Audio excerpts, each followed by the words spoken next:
Hey guys, it's me, Miss Norris, and today I'd like to share a fun winter read aloud with you called Bob the Snowman. Now, many of you have probably heard of Frosty the Snowman before, but have you ever heard of Bob?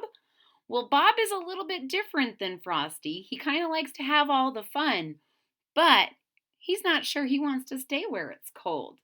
So, this story was written by Sylvia Loretan and illustrated by Jan Lenica, and it was first written in 1988, and I hope you really enjoy this story. Bob the Snowman. You can see Bob down here, and it looks like what is a kind of a tropical place with flamingos and birds and palm trees. I don't know if that's safe, Bob.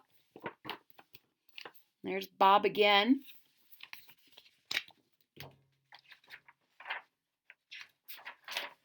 Bob the Snowman.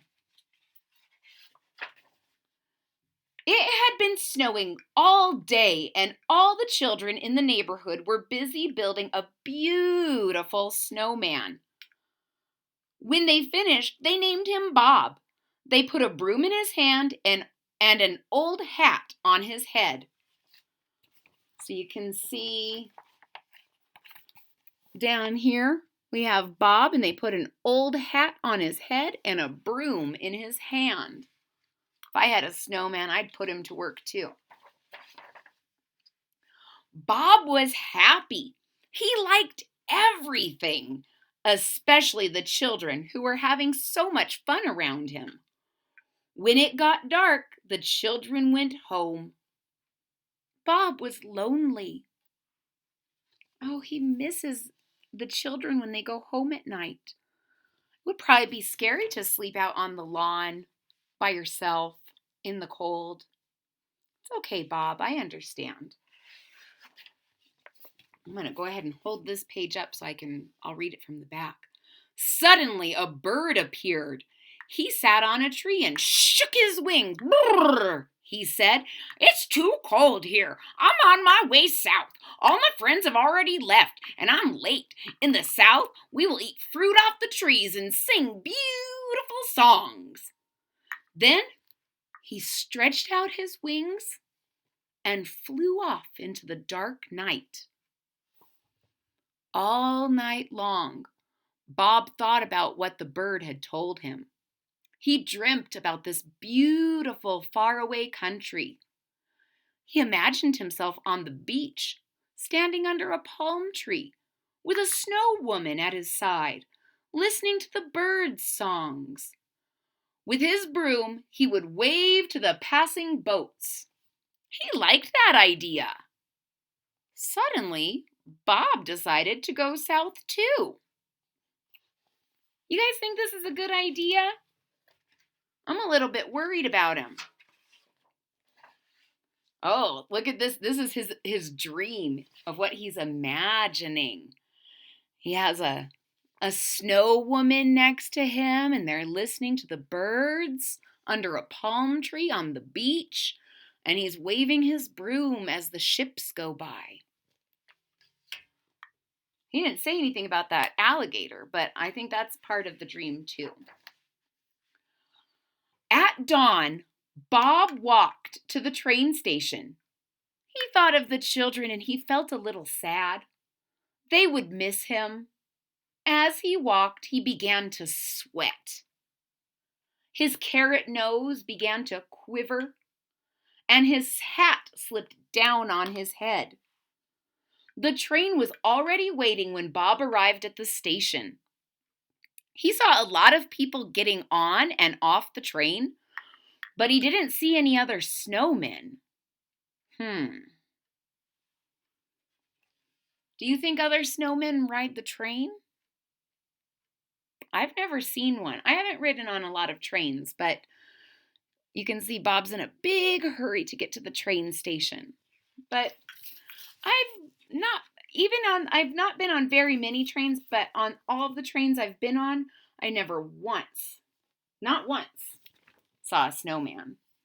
These are all the people getting on and off of the train. Do you see any snowmen? I don't know if I've ever seen a chicken on a train either, but that's a whole other story, I think. Then a voice shouted, "All aboard!" So Bob climbed onto the luggage car, and the door was shut. So you can see he's kind of stowing away, kind of being a little sneaky. And then the door is shut. Inside, it was dark and scary. Bob couldn't see anything. The only sound was the clickety-clack of the wheels. Then Bob started getting warmer and warmer. He was sweating a lot. Bob became smaller and smaller. Suddenly, his hat slipped off his head. Then he lost an eye. Then his carrot nose. Bob was worried. I'd be worried if I was a one-eyed snowman too. He was getting so small, you could barely see him. So this might be when he's first starting to get nervous. You can see he's sweating, but he still has both of his eyes, but his nose is gone, and he is getting very small, and his hat and his nose are down on the floor. Dun, dun, dun. This is dangerous, Bob. By the time the train arrived in the south, Bob had turned into a puddle. A puddle.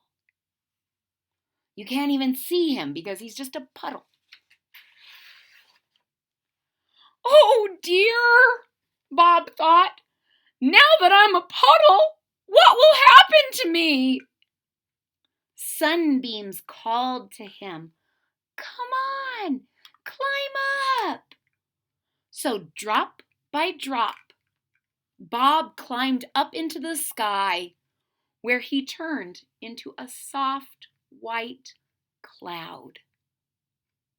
But wait, there's more. You think the story could end with Bob becoming a cloud? Not quite, guys.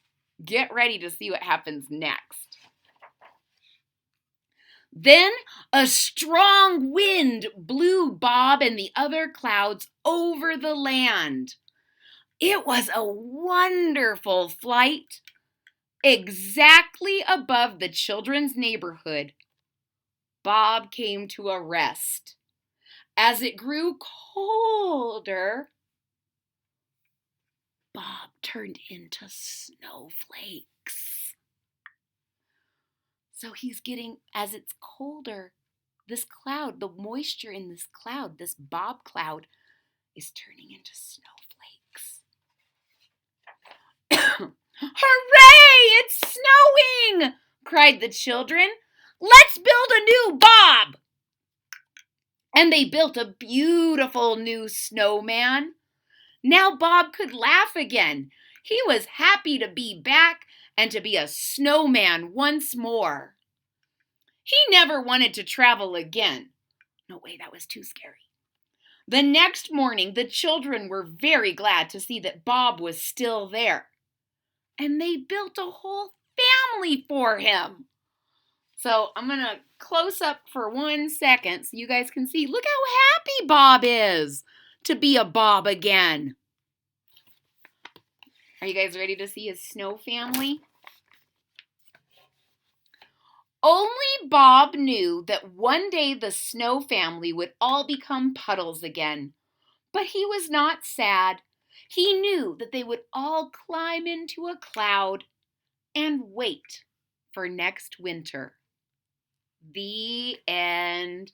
So you can see he has a snow woman and some snow children around, and he is very, very happy. Now, ladies and gentlemen, I don't mean to have tricked you, but this story is actually a science story, and it's all about something called the water cycle. And the water cycle just means that all of the water that's on our planet is all the water that's ever been here. And it collects in puddles and evaporates into the clouds, just like Bob did. Then sometimes it rains, but in this case, it snowed. And then that snow will melt into a puddle that will evaporate, that will rain back down or snow back down, that will make a puddle that will keep on going. And it's called a cycle because it goes in a circle. And it just keeps repeating over and over again. So, ladies and gentlemen, if you have a snowman that you built that you really love and it melts, don't worry. You can build them again next year, maybe with even the same snow. That's pretty amazing if you ask me. Ladies and gentlemen, I hope you really enjoyed this story, Bob the Snowman. If you did, please hit that thumbs up button at the bottom of the page. If you are already a subscriber, thank you so much for your support. It really means a lot to me.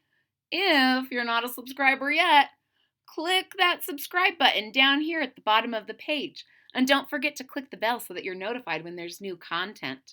I hope you really enjoyed this story and I hope you had fun. I know I did. I'll see you next time. Bye-bye.